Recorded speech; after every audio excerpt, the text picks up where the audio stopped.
नमस्कार।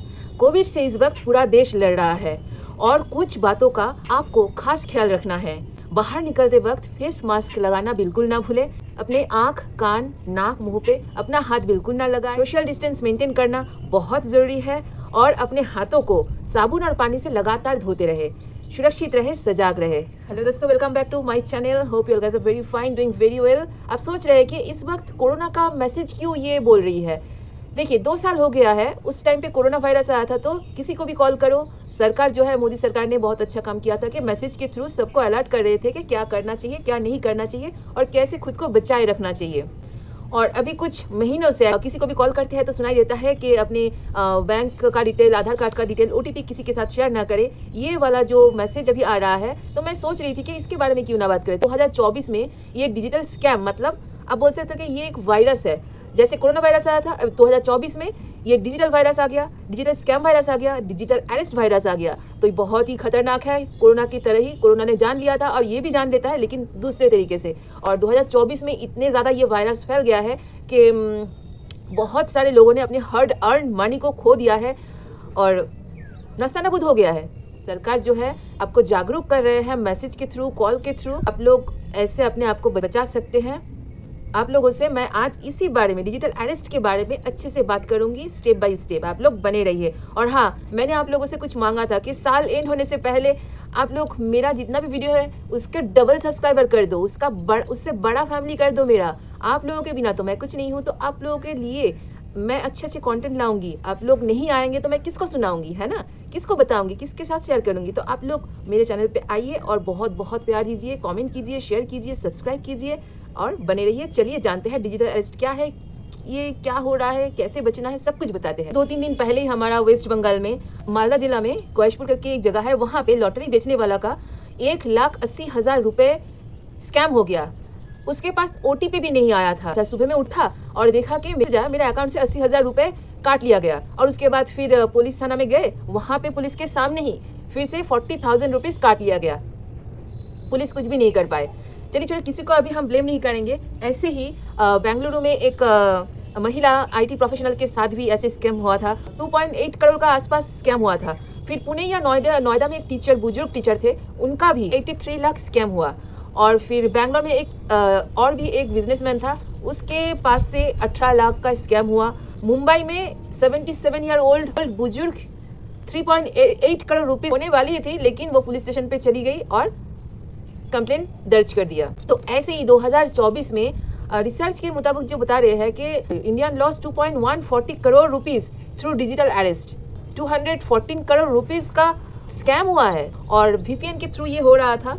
और ये जो वीपीएन है ये वर्चुअल प्राइवेट नेटवर्क है, ट्रेसेबल नहीं है। ऐसा तो कुछ भी नहीं है कि ट्रेसेबल नहीं है, लेकिन ट्रेसेबल नहीं हो सकता है जल्दी से। इसीलिए बहुत सारे जो स्कैमर है वो वीपीएन के थ्रू ही आपको स्कैम करते हैं। ट्रेस करके पता चला कि ये जो साउथ ईस्ट एशिया है कंट्री, ये सब कंट्री से ही स्कैम हो रहा है। जैसे कि डेनमार्क, म्यांमार, कंबोडिया, जो कि हमारे इंडिया से भी कनेक्टेड है। मतलब हमारे इंडिया के जो भी डिफरेंट बैंक है उसमें ट्रांसफ़र किया जाता है, फिर वो पैसा इंटरनेशनली ट्रांसफ़र किया जाता है। मतलब आपके पैसा इधर से उधर जा रहा है घर के थ्रू ही। घर के भेदी लंका भाई, ऐसे बात है ना। घरे शत्रु विभीषण, मतलब आपके घर में ही आपका शत्रु बैठा हुआ है जो कि बाहर के नेशन को, बाहर के कंट्री को, बाहर के स्कैमर्स को मदद कर रहे हैं। बहुत ही सजाग रहे, अपने आपको बचाए रखे, अपने पैसे को बचाए रखे और जो भी स्कैम्स है उसमें गिरने से पहले अपने दिमाग को पहले लगाइए। तो चलिए जानते हैं ये स्कैमर्स कैसे कैसे स्टेप्स अपना के आपको स्कैम कर रहे हैं। तो सबसे पहला स्टेप, आपके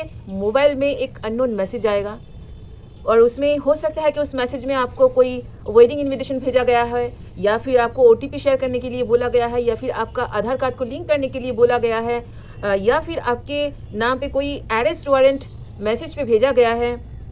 ये सब हो सकता है। आप देखते हो मैसेज को खोल के और उसमें लिखा हुआ रहता है कि इस लिंक पे क्लिक कीजिए। जैसे ही आप इस लिंक पे क्लिक करते हैं, आपका जो डिवाइस होता है वो हैक हो जाता है। आपका पूरा डिटेल्स जो है आपके लाइफ के बारे में, आपका सब कुछ उनके हाथ में चला जाता है। फिर वो अपने तरीके से इस्तेमाल करते हैं, आपको कॉल करते हैं, अननोन नंबर से कॉल करते हैं। अब जनरली अननोन नंबर आता है तो हम लोग कॉल कट कर देते हैं या फिर उठाते ही नहीं है, ऐसे होता है ना। लेकिन बाई चांस आपको अगर बार बार कॉल आ रहा है तो उसी में ही आपको फंसा लिया जाएगा कि देखिए आपके नाम पे ऐसे पार्सल आया है या फिर आपके नाम पे ऐसे पार्सल इधर भेजा गया है। स्पेशली कुछ कुछ केसेस में बोला गया है कि ताइवान में आप पार्सल आपने भेजा था तो उसमें ड्रग्स पाया गया है, तो आपको ड्रग्स डीलिंग केस के मामले में गिरफ्तार किया जाता है, डिजिटल अरेस्ट किया जाता है। तो आप तो हड़बड़ाहट में घबरा ही जाएंगे ना। ऑफिशियल जो यूनिफॉर्म होता है वो पहन के बैठेंगे, आपके सामने आपके साथ बात करेंगे, video call, specially video call वो लोग करते हैं। वो स्काइप आपको डाउनलोड करने के लिए कहेंगे, अगर आपके पास व्हाट्सएप तो व्हाट्सएप के थ्रू वीडियो कॉलिंग करके आप लोगों से बात करेंगे। और आप लोग ऑटोमेटिकली, आप क्या, हम भी तो डर जाएंगे ना देख के। पुलिस को देख के हर कोई डरता है, हालांकि वो हमारे सुरक्षा के लिए ही तैनात है, ड्यूटी कर रहे हैं, लेकिन फिर भी हम लोग पुलिस को देख के डरते हैं, क्योंकि 80% पुलिस लोग हम देखते हैं कि कोरप्टेड है। इसलिए हमको तो अपने जुडिशियल सिस्टम पे भी भरोसा नहीं है, और जो प्रोटेक्शन सिस्टम है पुलिस के ऊपर भी भरोसा नहीं है। तो देख के हम लोग डर जाते हैं, जो कि डरना नहीं चाहिए, लेकिन एक खौफ पैदा हो गया है इतने सारे इंसिडेंट देख के, इसीलिए हम लोग डर जाते हैं। फिर ऑपोजिट साइड में जो स्कैमर है, जो पुलिस के ड्रेस पहन के, सिविल ड्रेस पहन के आपको बोल रहे हैं कि आप 24 घंटे के लिए फोन से बिल्कुल अलग नहीं हो सकते हैं, किसी को आप कॉल नहीं कर सकते, किसी को कुछ नहीं बता सकते हैं, नहीं तो आपको अरेस्ट किया जाएगा और बहुत सारे बदनामी भी होगा। ये सब सुन के तो ऑटोमेटिकली हम भी डर जाएंगे। तो आप बैठ गए। फिर उसने बताया कि ठीक है, आपको हम मदद करेंगे, आप अपना आधार कार्ड दिखाइए, आधार कार्ड का जो नंबर है वो हमारे साथ शेयर कीजिए। फिर उसके बाद आपने शेयर कर दिया, उसके बाद आपका बैंक का डिटेल्स भी पूछा जाएगा कि ऐसे लेन देन हुआ है, हमको ये सब पूछताछ करना है, जानकारी करना है, तो आप लोग पूछिए। फिर उसके बाद आपको बताया जाएगा कि थोड़ा सा मनी आप भेज दीजिए इस बैंक पे, फिर आपको हम वो लौटा देंगे। वो करते भी है, आपको लौटाते भी है। फिर ऐसे छोटा मोटा ट्रांजेक्शन होते होते आपके पास से आपका जो सिस्टम होता है वो पूरा हैक कर लेते हैं, और आपका जो हार्ड अर्न मनी होता है वो लोग वैनिश कर देते हैं। किसी को भी अपना जो OTP है शेयर मत कीजिए। ऑनलाइन जो भी ई-कॉमर्स हो या फिर ग्रोसरीज हो, जो ऑर्डर्स करते हैं उसके बात अलग है, क्योंकि वो लोग जो डिलीवरी पर्सनल है वो आपके सामने आते हैं, आपको पता है कि कौन से रीजन के लिए आपको OTP शेयर करना है, तो आप उन लोगों को OTP जरूर शेयर कीजिए। समझिए बातों को। जो OTP शेयर करने के लिए मना कर रहे हैं, कोई अननोन पर्सन कॉल करके बोल रहे हैं कि OTP शेयर करो, तो उस पर बिल्कुल भी शेयर ना करें। मैसेज करके बोल रहा है OTP शेयर करो, तो बिल्कुल भी ना करें। कोई भी अननोन लिंक को क्लिक ना करें और ना ही देखें। कोई भी अननोन वेबसाइट को भी आप देखने से अपने आप को बचा के रखिए। जो आप कुछ भी प्रोडक्ट ऑर्डर करते हैं ऑनलाइन, उसको आपको OTP देना ही होगा, क्योंकि हर कंपनी का कुछ अलग अलग नॉर्म्स होता है। बिना OTP के अगर प्रोडक्ट देंगे तो कंपनी का भी लॉस होता है। इसीलिए कंपनी का रूल्स है कि आप OTP शेयर करें, उसके बाद अपना प्रोडक्ट को लें। डिजिटल अरेस्ट का मतलब आपके सामने कोई पर्सन नहीं आ रहा है, जैसे ही कि आप पैनिक कर गए हो तो उसी टाइम पे वो लोग अपॉर्चुनिटी लेते हैं और भी प्रेशराइज करते हैं आप लोगों के ऊपर, आपके ऊपर या फिर हम लोगों के ऊपर, कि ड्रग डीलिंग केस, फिर पोर्नोग्राफी, मनी लॉन्ड्रिंग, इतने सारे एलिगेशन आपके ऊपर लगा देंगे।